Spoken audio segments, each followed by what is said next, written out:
Ndimafuna mamawa walero poyambirira ndikulandireni amalawi anzanga anyamata ndi asungwana abambo ndi amayi posatengera maudindo posatengera chuma posatengera kutchuka posatengera mphamvu zimene muli nazo lero muli ndine Innocent Mutholo Mr Game Changer mtumiki wanu mwa Ambuye Yesu Kristo. Ndifuna ndilemekedza Ambuye choyamba chifukwa chakundionjezeranso chaka china tere ndili mkati mwa kumva kukoma kunena kuti Mulungu wandipasanso chaka china ngakhale kuti tili mu nthawi ya mavuto koma Mulungu akutipambanitsa. Ndili nacho chikhulupiriro kuti mu nthawi ya kuchuluka misozi ndi zowawa Yehova amakhalanso akuchulusa madalitso ndi zisomo zake.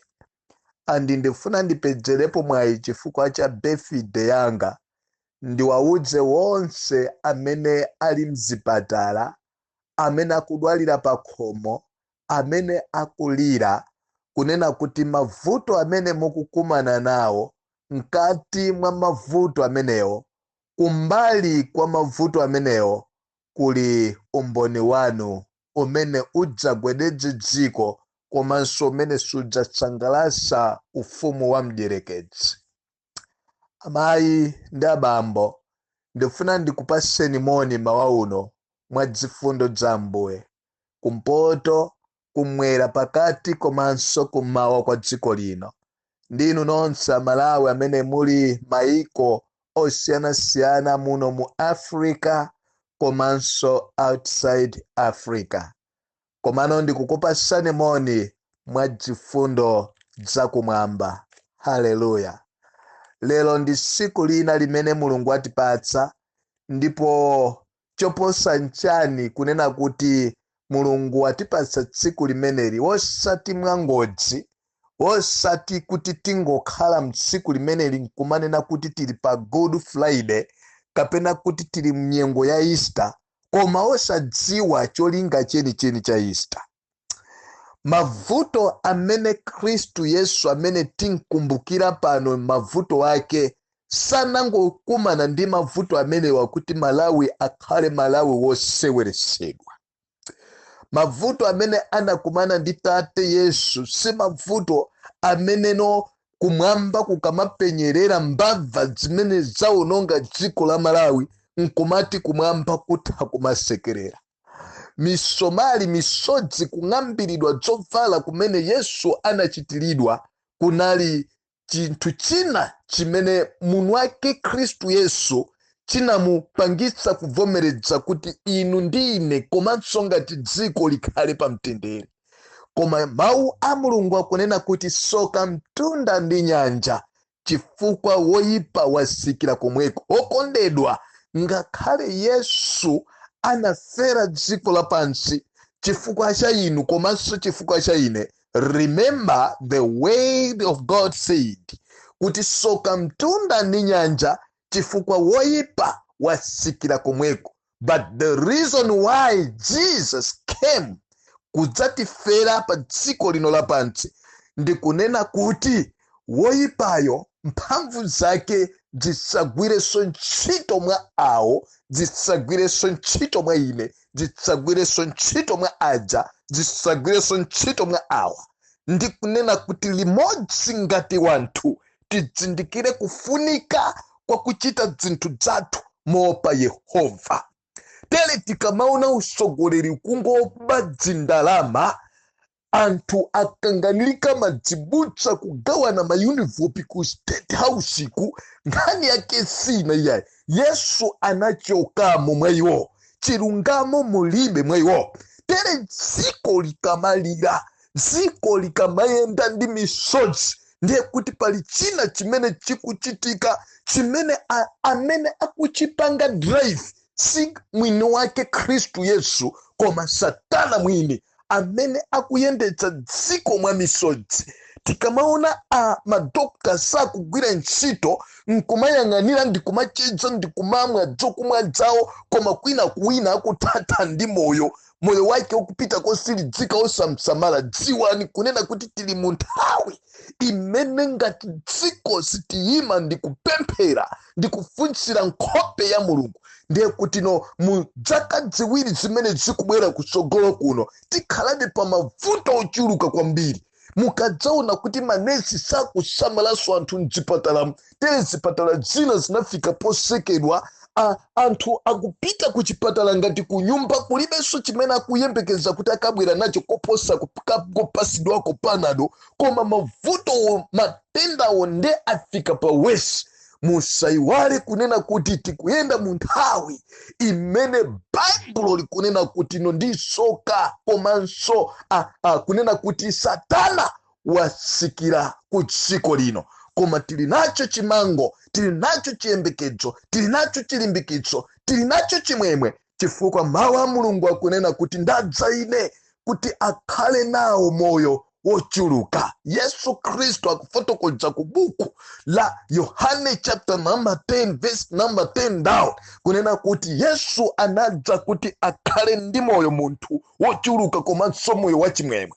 Chifukwa mukamawerenga Baibulo likunena kuti sikudzambala kuti idzaphe kuba ndi kuononga, koma Yesu adza kunena kuti okubawa asakhale sokubayi, okubawa achosedwe asakhale ponsoyi, mbava anthu okupha achosedwe asakhale ponsoyi, koma kuti mtendere wochuluka wakumwamba umene Yesu anatisira ukhale chimwemwe, komanso ukhale chisogozo cha dziko, ukhale pakati pa inu ndi ine ngati nzika za dziko lino la Malawi. So mu nthawi ino ya Easter ndifuna ndiyankhule mawu amene akuchokera m'buku la Marko chapter number 15 kusika pansi, ndipo kupitilira pa number 16 kupita pansi, ndipo sindiwelenga chifukwa ndi nkhani yayitali ndikamba za masauso a Khristu Yesu, ndipo mundimvesese ngati activist komanso ngati mtumiki wa Ambuye. Haleluya. So mawu osogolera kunena kuti Yesu aweruzidwa ndi Pilato. Ndimafuna ndikuuzeni okondedwa mwa Ambuye kunena kuti olungama mtima, mwini chipulumutso, mwini kusachimwa, mwini chitetezo ndi chimwemwe cha inu ndi ine anakhalapo pansi pa mabwalo amafumu, koma ali osalakwa.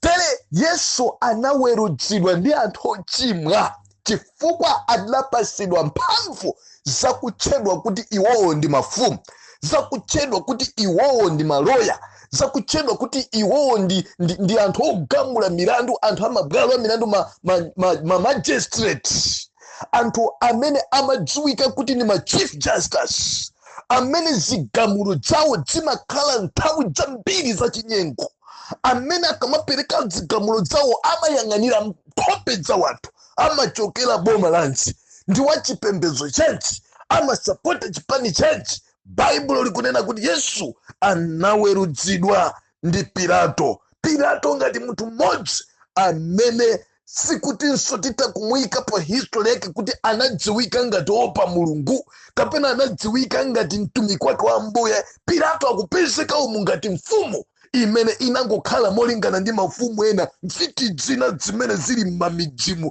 zimene zikuweruza milandu mwachinyengo, zimene zikulanda malo a wanthu, zimene zikudzunza wanthu, chimodzimodzi zimene analili Pilato.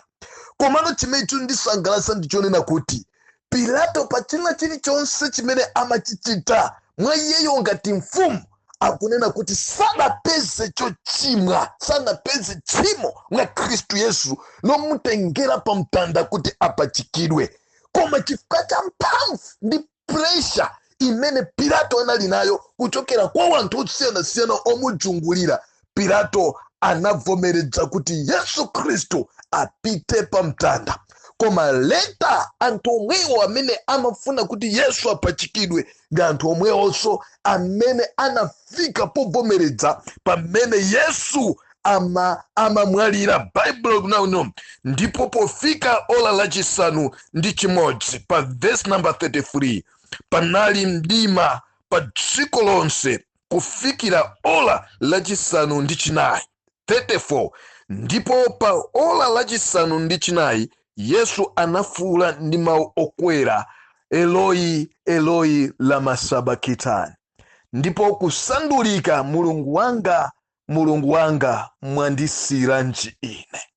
Okondedwa, ndimafuna ndikuwuzeni kunena kuti Mulungu satisiya ndipo Mulungu sazatisiya. Verse number 35, ndipo ena akuyimirirapo pakumva ananena, taonani aitana Eliya. Verse number 6, ndipo anathamanga wina naza nacho chikupule ndi vinyo wosasa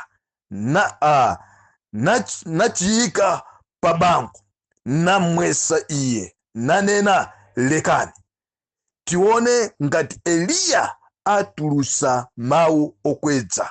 Right? Tione ngati Eliya adza kuzamusisa. Ndipo Yesu anatulutsa mawu okweza, napereka mzimu wake.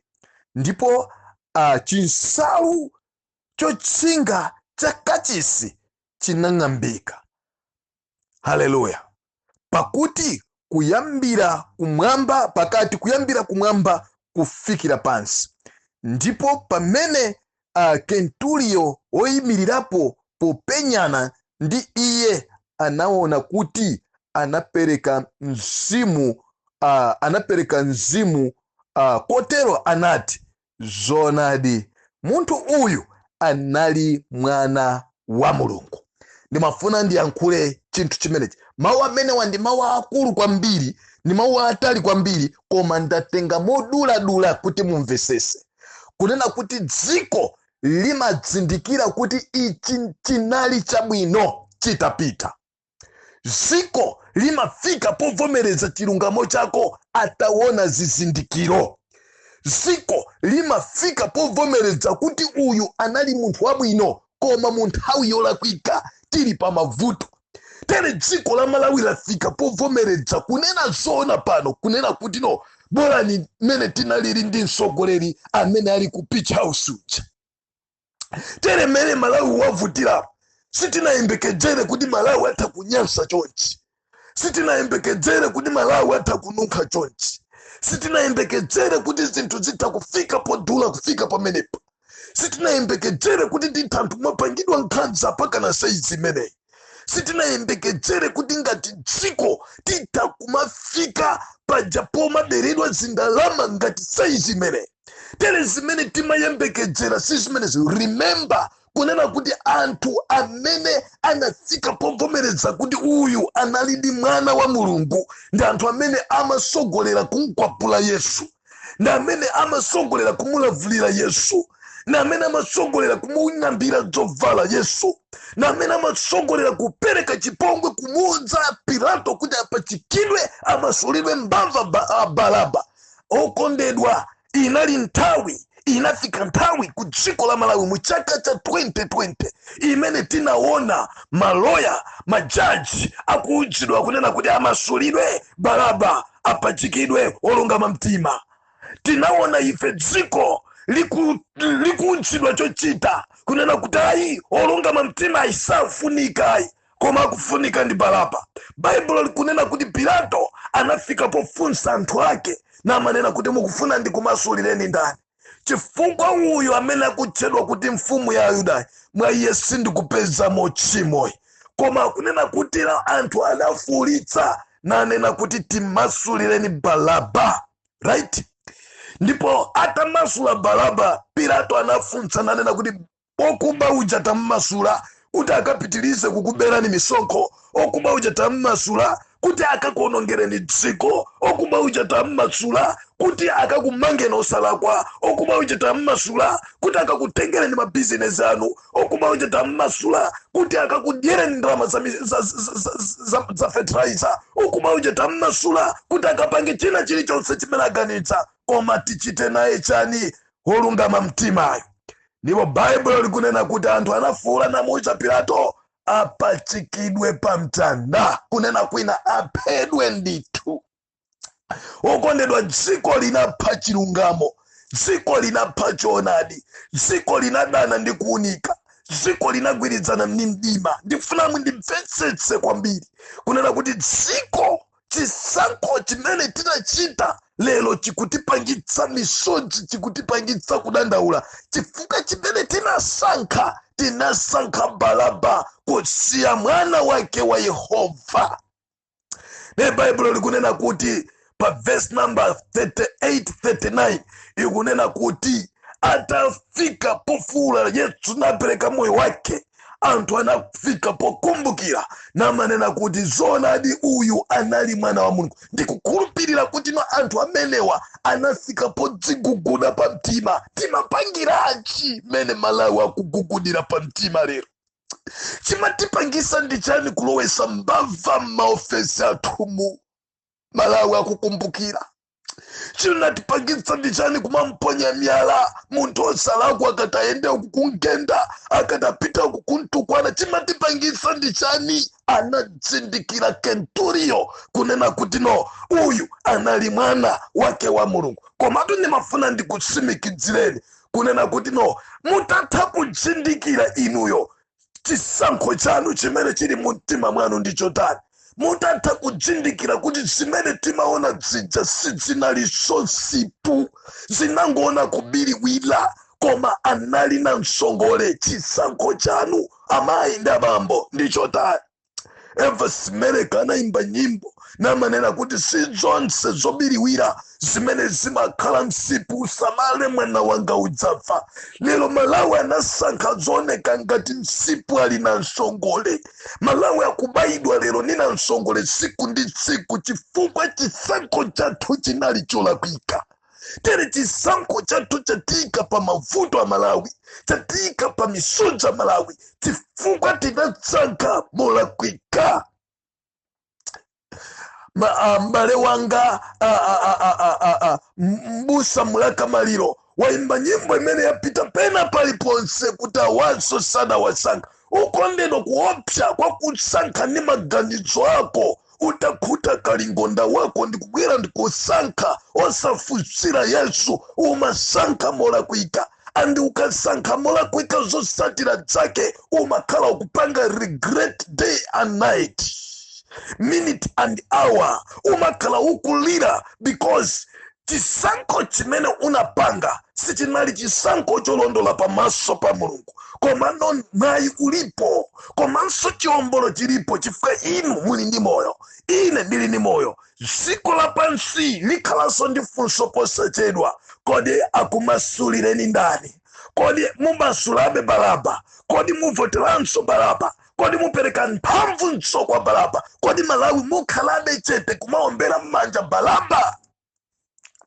Kaya munimvetsetsa kaya, lero ndikunena kuti ndi Easter, Good Friday, imene tikukumbukira masautso a Khristu Yesu. Lero ndimafuna a Malawi mulitenge dziko la Malawi mulibwedzere ku chaka cha 2020, kapena mu nthawi imene ngati dziko a Malawi timati pofika lero adzuka kale ulendo kuma demonstration moyitanidwa ndi achina Timothy Ntambo, moyitanidwa ndi achina Gift Trapensi, moyitanidwa ndi achina Saulos Chilima, moyitanidwa ndi achina Lazarus Chakwera, moyitanidwa ndi anthu ambiri achina Makidona ndi Sempereka. Lero nthawi ngati ino a Malawi amakhala adzuka kale, maganizo ndi mzokumva ndi zowuzidwa ndi zotsogolera zathu timawuzidwa kunena kuti tikupita, kunena kuti timtenge Baraba asogolere dziko lino, timutenge Baraba asogolere china chilichonse, timutenge Baraba amene wapachikidwayo, amene ali apayo chifukwa cha ntchito zake, amene wakhala kukanidwayo kuti asogolere dziko.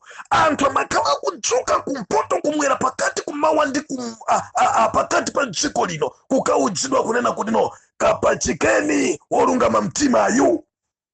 zimachitikatu zimenezi.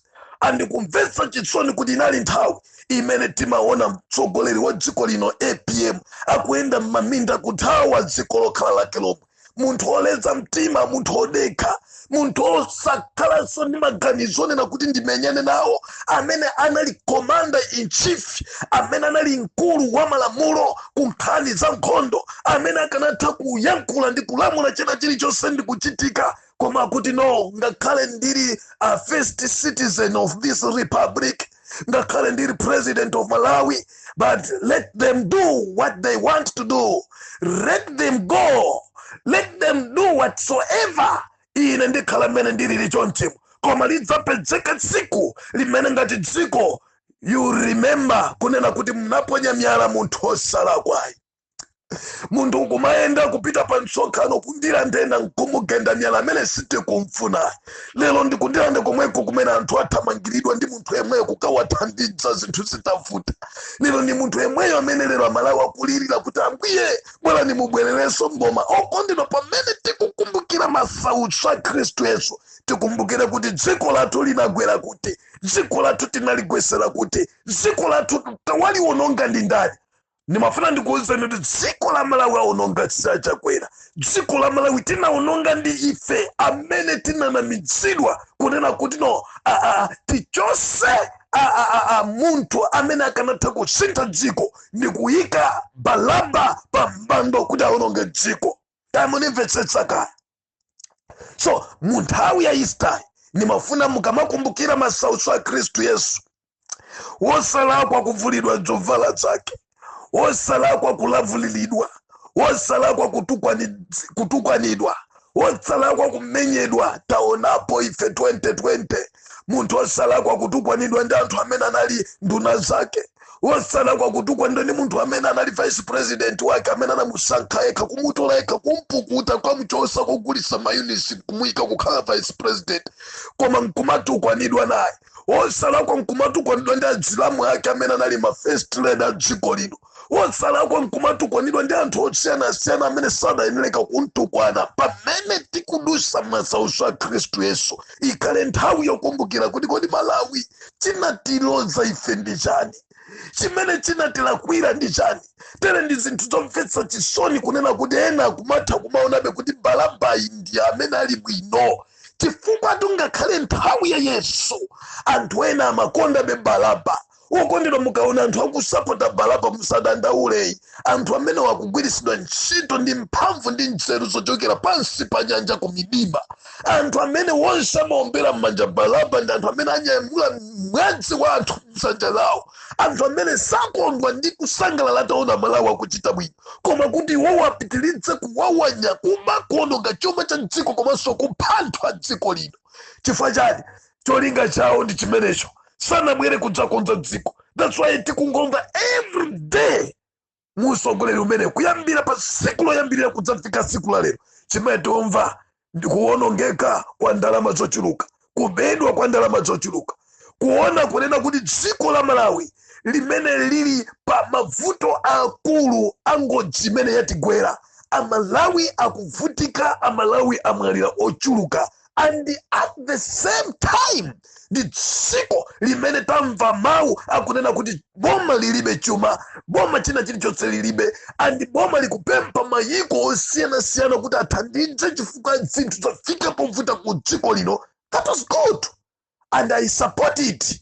Kunena kuti ngati boma lidzuke lilankhule kunena kuti no, zinthu zafika poti tina toka sitikwanisa mayiko tithandizeni. Ndipo taonapo South Africa ikuthandiza, taonapo Mozambique ikuthandiza, taonapo Zimbabwe ikuthandiza, taonapo Tanzania ikuthandiza, taonapo Botswana ikuthandiza, taonapo kandi mayiko osiyana Zambia ikuthandiza, taonapo mayiko akunja UK, America kandi China ni mayiko ena amene sitikwadziwa kuthandiza. Kusonyeza kuti dziko lino ndidzona ndi kuti zinthu zili bwino. Pakunamizidwa kwathu tikuwuzidwa kuti boma lilibe mchuma, pakunamizidwa kwathu tikuwuzidwa kuti boma palibenso chimenga chiti, boma lili kakatsa account 1 kulibeko china chilichonse. At the end tikumva kunena kuti no, boma lomwelo latulutsa ndalama 1.1 billion kunena kuti ndalama zimenezo zizikangodzalira akapinga ku nyumba ya chifumu ya president. 1.1 billion ndalama zimene zitha kumanga nyumba over 2,000, right? Ndalama zimene zitha kupanga chitukuko chosakhala chachikulu kwambiri, ndalama zimene zitha kugulidwa mankhwala, ndalama zimene zitha kumanga masukulu kaenda ngati, ndalama zimene zitha kumanga zipatala kaende zingati, ndalama zimene zodzayikidwa kuti zizikadzalidwa kapinga munyengo imene boma lilibe ndalama, munyengo imene boma likulephera kuthandiza anthu ovutika amene akugona m'makampu, nyengo imene boma likunena kuti tavutika tithandizeni, ndi nyengo imene so boma likutusa bajeti yace kuti ife ovutika ife amene ndi osauka ife amene zativuta ife amene tilibe ndalama tizala kapinga, tisamala kapinga ndi ndalama zokwana 100 chakuti million dollars, right? Kama nivese sakaya dziko la Malawi limene likunena kuti ife tilibe chita chilichonse, koma likunena kuti no 1.1 billion Malawi kwacha ipita zikazala kapinga, kuchecha maruwa. Okondedwa, tapanga ni budget. Nifuna Mungu opanga budget yanu ngati munthu okonda ziko, okonda anthu ake, okonda iye mwini pamodzi ndi banja lake, kunena kuti 1.1 billion. Kodi anthu ogwira ntchito kumene kukwamalandira ndalama zingati? Kodi maudzu mene timamudziwira kapinga kanga tamagagulidwa kwina kwacha amagulidwa ndalama zingati? Andi ngati anthu wamwina alipoka and 50 amene ali magarden boy manyumba achifumu mu, kodi anthu amene wapamweja amalandira ndalama zingati? Amapasidwa allowance ya ndalama zingati? Andi transport yonyamula maudzu kukaika kumene kuti ndalama zingati? Maluwa aliko kale kapena funa onjezere maluwa ina, mtengo wa maluwa ni ndalama zingati? Andi mukazipanga times ndalama zimene zozo pachaka mupesa mamiliyoni angati kuti pakana tikafiki 1.1 billion. Ndi umanena kuti Malawi tikulamuliridwa ndi munthu opemphera, munthu wachilungamo, munthu okonda dziko, munthu amene Amalawi akamalira na Yesu akulira. Amalawi mukuona misodzi mkati mwa munthu ameneyi. Inu nonse amene muli makampu, inu nonse amene mukudzudzika, inu nonse amene mwachosedwa ntchito, inu nonse amene mwalephera kuonjezedwa ndalama, kodi mukuona kunena kuti mkatikatiso mwa budget imeneyi akuluakulu onse amene ali ndi maudindo akuluakulu aonjezedwa ndalama ndi 100%. Kama nivese sakaya akuluakulu amene ali ma board members aonjezedwa zindalama ndi over 50%. Inu ma civil servant, tikamati ma civil servant, inu apolisi mulimomo, asitikali athu mulimomo, adziphunzitsi mulimomo, kandi inu agriculture mulimomo, kandi inu manesi mulimomo, kandi inu madokta mulimomo, kaya mumagwira ntchito department yaje, as long as inu ndi civil servant maonjezeredwa ndi ndalama zokwana 80%. Koma iwo ongokhala kumangoyitanidwa kuma meeting zindalama ndi kumangoja 100%. Ziko losauka. Inu amene mukulira kunena kuti mukugona makampu, boma likubwera kukupepesani kuti ndalama kulibe, kodi mukudziwa kuti boma lanu latenga ndalama zokwana 1.1 billion zimene kanata zigawo kugula katundu kapena kudzipereka mmadera monse mene inu mulimo, ndiye kuti wina aliyense akanakhala kuti no moyo wake wasintha mwinaso kuposa nyumba zanu zisanapite. Ndalama zimene zizo kodi tiwerengere anthu amene mulipono amene nyumba zanu zapita, mabanja ndi angati? Ani mabanja amenewo ndalama zimene zingalephere kumanga nyumba zimene mutha kumadikiriramo, kumanga nyumba tinyumba tabwino ngati ndalama zimene zingamange nyumba zooneka bwino 2,000, right? Kodi zikanakanika kuna kuti no aonjezere mwina ndalama ina kuti amange wina aliyense nyumba pache. Komano ndalama zimene zizipita zizikazalidwa ake maudzu, muli nacho chikhulupiriro chimenechi. Komabe ndimafuna ndikutengereni kumawu Mulungu. Chifukwa Baibulo likunena kuti anthu anadzindikira kunena kuti no timapachika, timagenda, timatukwana mwana wa Mulungu. Amumvesesa Amalawi. Ne pamene ngati dziko tikukumbukira masautso a Khristu Yesu, tiye tikumbukire masautso a dziko lino. Tiye tione kuti kodi dziko la Malawi stand yathu ili pati. Vuto la dziko la Malawi ndi chani? Ndimafuna ndikumalizeni ndi mawu awo kunena kuti pamene monga mene wanenera mbale wanga wina Innocent Mutholo amagwirisa ntchito mawu amene akuchokera m'buku la Yona, pamene amakamba zakuthawa pamaso pa Mulungu. Mulungu atamuwuza kuti iwe ndakutuma kuti ukakhale mtumiki. Iweyo ndi president wa mpingo wa Assemblies of God papa. inu anthu amakukondani anthu sachikhumidza onde mukudzitafuna anthu akukukhulupirani mumayima mumalalika ndi kugwiritsa ntchito Atate inuyo muzitumikira pano. Iye Yona ndikuthawa kunena kuti no ine sindikufuna kuti nditumikire ku Nineve, ineyo zimenezo sindikwanisa koma ine ndikhale ku dzinazi. Baibulo likunena kuti atakwera chombo nathawira ku Nineve, ndipo anakwera chombo cha ku Tarisi. Amina anathawa malo mopita ku Nineve ndikukwera chombo chopita ku Tarisi. Baibulo likunena kuti anabuka namondo wamkulu pa nyanja. Okondedwa namondo amene tikumuona ku dziko la Malawi ndi namondo amene dziko la Malawi lasenza mtsogoleri amene wathawa ntchito ya Yehova. Tikamaona mavuto abale athu kumwalira, zipatala muli zambiri zonyansa, zipatala mukuchitika mavuto, mafetereza onde simagule, ndalama zambiri zikubedwa zikudyedwa, zina ndi zimene zikudzalidwa akapinga, zikunamizira akapinga, ndalama zidibwe, anthu mazibusa ndikunena pano fandi kuuza ndi mazibusa ambiri kupita ku capital city, ku capital hill, kukatenga zindalama zochuluka mayilupopi. Ndikudziwa ine maumboni ndili nawo, ndimafuna ndikutsimikizeni zovuta izo nsinzi zimene mukudzionazi.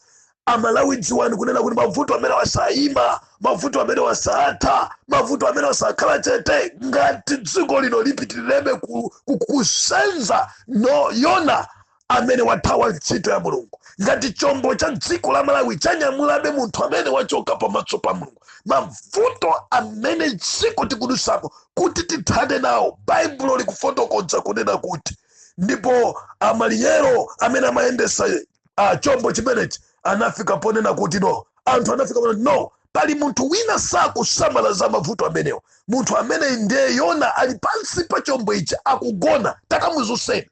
Baibulo likuda kuti anakamudzutsa. Mukudziwa kuti mtsogoleri wa dziko lino akugona, alibe nazo ntchito. Tere mavuto onse amene mukukumana nawo kumudziko, madandalo onse amene mukukumana nawo akugona atu mtsogoleri. Nifacha chite chilichonse chikatuluka chikukhala negative, chikukhala chobwera mosiyana ndi mmene muganizira. Tere mene mumaliganizira boma ili ndi mene mumamuonera munthu ndi zimene kuchita zotsiyana khani pamaso pa Mulungu munthu achokapo. Kamunimvetsetsa kale. Ne anthu akunena kuti takamudzuseni mkulu amene atadzutsidwa. Mawu a Mulungu akunena kuti anthu anamufunsa bwe mukuona namondo akuti inde ndikuona, tichitena duchani? Ndi amika kumwamba chifukwa yekha anayankhula kuti ingondiponyani m'madzi. Koma maganizo ache tusanali kuzichepesa komabe kuti apitirire kuthawa kapena kuti angofa chifukwa choti sakafunanso mpang'onong'ono kuti azitchula zina la Yehova. Tera anachokera kuti pamaso pa Mulungu Yona. Tere zokuti sapita zikakamba za Mulungu analibe nazo ntchito kulibira angofa basi, alibe nazo ntchito iya. Right? Komano chimene chimakondweresa nchonena kuti no, munthu imene amamponya anthu amati tamupha, andi munthu imene amamponya amafuna kupulumutsa anthu, amafuna kupulumutsa dziko, amafuna kupulumutsa chuma chimene chombo chinanyamula, ndipo anamponya m'madzi. Baibulo likunena kuti pomwepo namundu anachita bata. Ndimafuna ndikutsimikizire na Malawi kuna kuti munyengo ya Easter ino mavuto amene mukukumana nawo, yankho yake ndikuponya Yona, amene kuponya Yona m'madzi. Mavuto misonkho ya Malawi imene ikudibwa, yankho yake yoteteza misonkho imene ndikuponya Yona m'madzi. Haleluya. Ndimafuna ndikutsimikizireni kunena kuti ngati Yona sachoka mu chombo ichi, ngati Yona akakamilebe kukhala mu chombo ichi, pokutha pa myezi pa chaka chinocho Malawi afika ponyansa kuposa pene zilili. Ine mtumiki wanu Ambuye Mr Game Changer, ndifunireni zabwino zonse pamene mukuyenda ndi njira ya mtanda zathu a Roman Catholic, pamene mukuyenda pansewu anthu amipingo yosiyana ndi akanjeza anu. Mulungu akhale Tate amene mukukumana lero machechi. Yehova akumbukire mapemphero anu amene muli lero m'mizikiti mukupempherera dziko. May God remember your prayer. Amene muli mzipatala, amene mukulira muli pa bedi simukupeza bwino, mavuto pa mavuto anzache, I pray in the name of Jesus that may God remember your pain.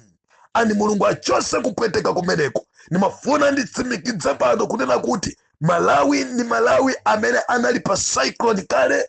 Malawi ni Malawi amene ndi ngati dziko limene lotiri muno ngati ma slaves. Andi kuti tizichose tokha pa ukapolo zikutengera inu ndi ine tiyime kunena Ambuye tithandizeni. Ifeyo tatopa ndikunena kuti chombo ichi chinyamulebe Yona amene akuononga dzikoli, amene akutisokonezera chuma, amene akutisokonezera umunthu wathu, amene akupanga sotsira chilichonse. We have to stand up and speak the word of victory before him and say, God, this is your time. If a toka stinga kwanise, all what we want, it's you, Jehovah, because without you, we are nothing. God, remember Malawi. God, remember your people. And God, remember our prayers. It's all what we need here in Malawi. But if we remain quiet, if we don't want to stand and speak before him, dziko la Malawi anthu apitirira kufa, ndipo imfa zichuluka and zonyansa zizimvekabe, because there is nothing chimene mungayembekezere kuti chisintha. Fa bwato ili lanyamulidwa ndi munthu amene wachoka pamaso pake pa Yehova. Ndimafuna ndimalize ndi mawu adzibusa nonse amene sindifuna nditchulelero mayina. Iniyo maumboni tili nawo mukumapita ku State House, na amene so mukumapasida zimajumbo kuti muzigawa ndalama kumaika m'mayunifomu muzapasa madzibusa anzanu. Tene madzibusa ina kudandaula kuti mwatinyengerera, ena mwapasa 200, ena mwapasa 400, inu mwatenga zima million. Tene munapanga zimene zikumangochi, mukupanga zimene kulungu, munapanga zimene kusajika. Ndimafuna ndikusimikizireni kuti ndi ubusa wanuwo. Ena ndi amene mukukangana kutukwanizana ngati kuli kuphana tiphana basi, ngati kuli kuloza ndeneso ndi madziwa kuloza. Yet anthu amakutchula kuti ndiwe mbusa, ndiwe moderator, ndiwe ndani. Ndimafuna ndikusimikizireni, there is a day imene imatchulidwa kuti tsiku la Yehova, imene molingana ndi mawu a Mulungu iliza kukwanirani. Amalawi pamene tikukumbukira masautso a Khristu Yesu, pamene tikuyenda mu nthawi yosautsa iyi, pamene tikumva kupweteka, remember, Mulungu sadzatilola ife kuti tifere pansewu. Mulungu sadzalola ife kuti wina wake chifukwa cha udindo, chifukwa cha mphamvu, chifukwa cha ufumu, chifukwa cha maphunziro apangise kuti tipitilirebe kulira.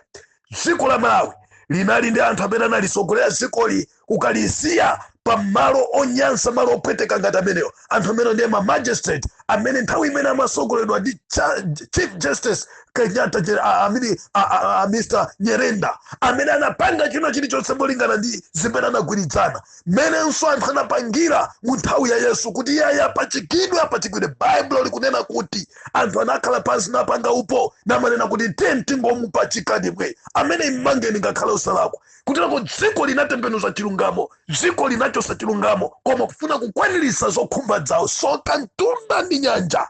Okondedwa inu amene mubweresa chipinjo ndi chowawa, amene mwapangitsa mioyo yambiri ya Malawi ipite kumanda, amene mwapangitsa mioyo yambiri ya Malawi idzudzika, amene mwapangitsa mioyo yambiri ya Malawi ikhale pa mavuto ochuluka ngati mene afikira pano. Ndimafuna ndikusimikizireni, pali siku limene likwane limene mudzayankha mlandu. Yesu Kristo akabwera mudzayankha milandu. Komanso ngati Yesu sakubwera, dziko la Malawi pamene Yesu akutenga Yona kumponyera mu nyanja, ziwane kuti padzabwera wina amene adzanene kuti kwatha. Ndipo akazanena kuti kwatha, chimwemwe chanu, mtendere wanu usathera pamenepo. Chifukwa Malawi sadzasekereranso kukuona ninu mukunyanda ndi magalimoto aboma, kukuona ninu mukubabe, kukuona ninu mukuyenda namusangalabe ndi ndalama zokubazo, koma kuti chilungamo ndi choonadi komanso malamulo adzagwire ntchito pa moyo wanu. Ambuye akudaliseni. Ndimafuna ndipepese kwa mtsogoleri wakale opuma APM chifukwa cha madzunzo wonse amene anakumana nawo. I'm not a politician, but I'm here to speak the word of God. I'm here to preach the word of God. And I'm here to speak what is the truth. And I'll never run away from the truth. I'll never mundipsonyechala, munditukwane, but I'll speak what is the truth. And ndidzaima pa chiberechi. Kaya munimvese saka. So, former president and your family, we apologize for what was happening in 2020. Anthu anakuponyaniza anyala, anthu anakugendani, anthu anakutunduzani. Ngati kukanakhala sokona kuti anthu akuphenyi ni mnyala akanakuphadi, koma kuti mwina chitetezo mnali nacho, anthu amakuzungulirani kukutetezani, andi mwakumana ndi dzambiri. But simunatengepo action ina iliyonse ndi mphamvu zonse zimene munali nazo, koma kusunga mtendere wanu, komanso kuseka pakamwa panu ndi kukhala chete ndi kulimvera dziko la Malawi chisoni. Ambuye akumbukire chimenechi. Kudzichepesa kwanu kumbukirani Bible likuda kuti onse amene amazichepesa pamaso panga ine ndidzawakudza. Nyimbo zonse zimene Amalawi kukuimbirani, mapempho onse amene Amalawi kukupemphani, sikunena kuti Amalawi ndoputsa, koma kunena kuti Amalawi adzindikira sopano. Kunena kuti no, tinatulutsa Balaba nkuyika, amene tinatulutsa munthu wabwino ndi kuyika Balaba pa udindo. Tinamasulisa Balaba ife ndi kukapachika munthu olungama mtima. Mukhululukire dziko la Malawi ndipo akondeni Malawi. Athandizeni Malawi munyengo imene akuvutika kuti Malawi abwererenso ku chimene Malawi akufuna. Mawu anga omaliza nonse amene ndino opposition, kondani tate wanu APM wosati mwachinyengo. Zimveni kunena kuti no mtsogoleri amakhala mmodzi pa nthawi imodzi. Ngati ali ni mphamvu zakudza imaso 2025, let him go. Vote for him, support him. Despite mukufuna udindo, despite kuti ndinu ndani, kanthu amakudziwani kuti chani, but all what we know, according to the protocol of God, pamakhala mtsogoleri mmodzi. Mukamamuyang'ana Mose analipweka, atapita Mose panabwera Yoswa, atapita Yoswa panabwera Aaroni, ndiye protocol yake ya Ambuye. Palibe munthu amene amakakamira mpando ngati Tate alipobe. So kuthawi ino, muthawi ya Easter ino, mukumbukire kunena kuti mtsogoleri wanu ndi APM, andikaendi ku UDF, idunso muli mtsogoleri wanu. Please respect them and give them support muthawi imene akusogolera ku chipati chanu. Andi mpano wanga omaliza ndionera kuti Amalawi dziwani ichi, kuti pali azisogolera ambiri amene ine ndikuwadziwa bwino, amene ndakhala ndikukumana nawo asakundiona, amene akuoneka ngati iwowo nda DPP kapena UDF, koma si amenewo. Apasidwa ndalama zochuluka kwambiri kuti akusokonezeni munthu. Tere tikamaona magulu achina sonda wa kudana ndi APM, tikamaona ndani kudana ndi APM, si chinthu chachilendo. Chifukwa anthu apasidwa ndalama kuna kuti cholinga chawo chikwaniritsidwe, chifukwa chokuti no mtengo wa zipatso ndi umene umagendedwa. Tere tikaona wina aliyense akugenda profesa, honorable president, mudziwe kunena kuti muli zipatso zimene Amalawi atha kuthyola ndi kupeza nazo mtendere ni mpumulo komanso kukhuta.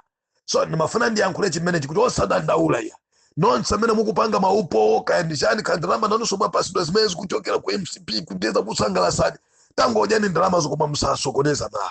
Amalawi dziwani kunena kuti munthawi imene tikuyenda ino tikuyeneka kuti tisamale kwambiri, andi Mulungu atithandize pamene tikulingalira chimenechi. Amalawi tinakulonjezani kuti ku Malawi kuchitika ma demonstration and adzakhala dziko lonse. We are still planning and posachedwa tibwera ndi cheni chimene tikupase msopano, anthu atithandiza andi zonse zili malo mwache tikupita pansewu. Ndipo tikamapita pansewu ndigwiritse ntchito mawu awa, tikhala tikukachosa mu ngalawa yona kumponyera madzi kuti ngalawa iyembe kuyendanso bwino. Ifeyo tikupita pansewu kuti tikaone kuti muchombo muno waononga ndani, and you know him very well, amene anathawa ntchito Yehova. Mukumudziwa amene akusokoneza dziko lino, and we are going there kuti tikamuwuze kuti Ambuye enough is enough. Zindinu kuvomera ngati mene anapangira yona kuti ndiponyere madzi, ngati simukufuna tikumangani tokha tikuponyere madzi, koma kuti chombo chipite kusogola Malawi ambiri akufa. Ife tisafere pansewu chifukwa choti ndikufuna mulemere muzipitirabe kugula zinyumba zokongola zodula ku America pamene dziko likutuzika. We will never accept that.